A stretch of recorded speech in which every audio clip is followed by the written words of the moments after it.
Hello. In this session, we will discuss something about personality traits, different types of personality, and self-analysis aspect. Most of the time, what happens? Students get confused about selecting their own profession or vocation. They don't know their strengths, they don't know their areas of improvement, they don't know weaknesses, and that's why it's very difficult for these people, for the students, to select a particular profession or to select a particular career. So we will try to simplify the aspects and we will discuss in detail about these personality types. Sir, I am confused with my career. What profession should I choose? My decisions change day by day. I can't take a decision. Okay. What's your good name? My name is Aniket Kulkarni. Aniket Kulkarni. Aniket, in every student's life, there are three important stages are there. First is career planning, second is career decision, and third one is career development. Career development is a process, it's a continuous process, lifetime process, but you are now at a career planning stage. So in this stage, I would suggest you must identify your own potential. You must identify your own personality. Do you know different types of personality? No, sir. There are various types of personalities out there. Contemporary psychologists believe that there are five main dimensions of these personalities are there. One is openness, second one is conscientiousness, third one is extraversion, fourth one is agreeableness, and fifth one is neuroticism. So openness means openness to new ideas, openness to different things, to accept different things. You are open to your surroundings.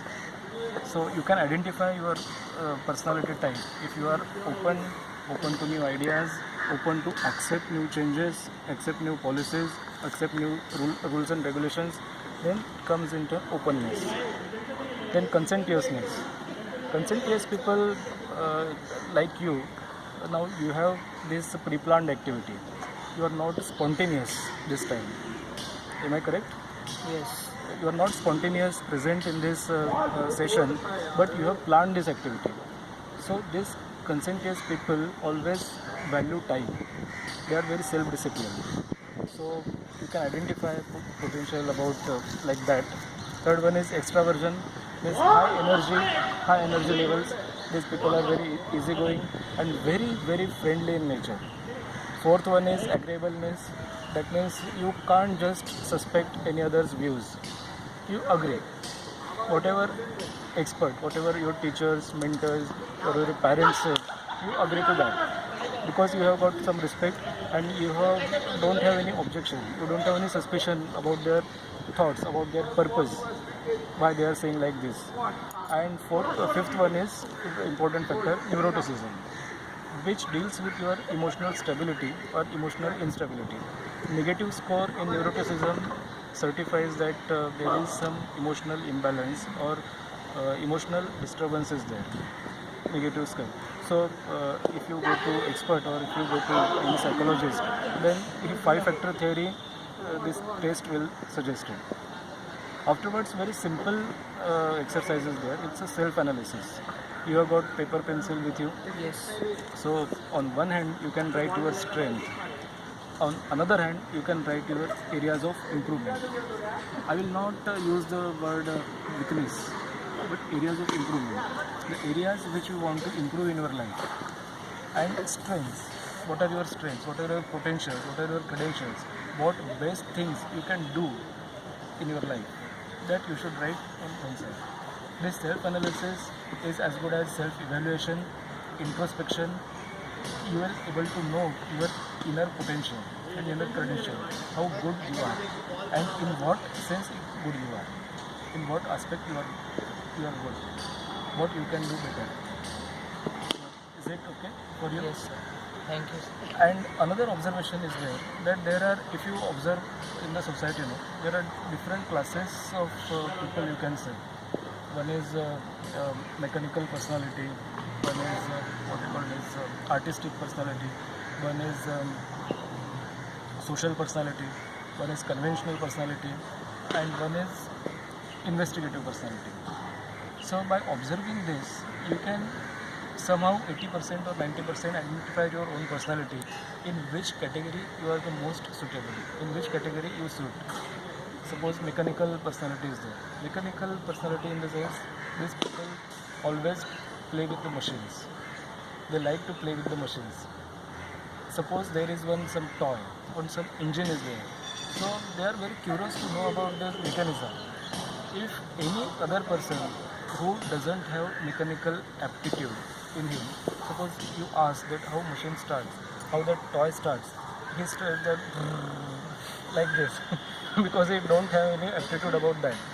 But the mechanical person is like this, who curious to know about the mechanism, who curious to learn about the machine, how this machine runs, how it operates, and what are its various dimensions.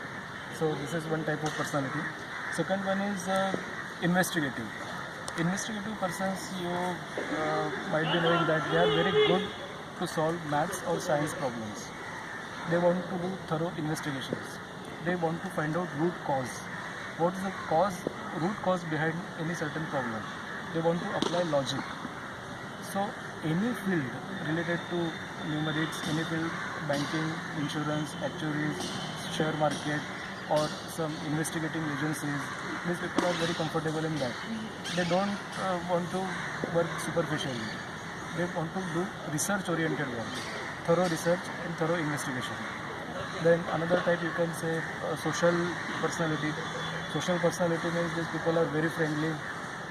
Most of the time PROs are there, public relation officers or licensing officers. They are very good at sales job, marketing job. They are very comfortable. They are very friendly in nature and they want to interact with lots and lots of people. They want to exchange their ideas. They want to exchange views on various subjects. So this is another type of personality. Then another personality you can find it like enterprising personality.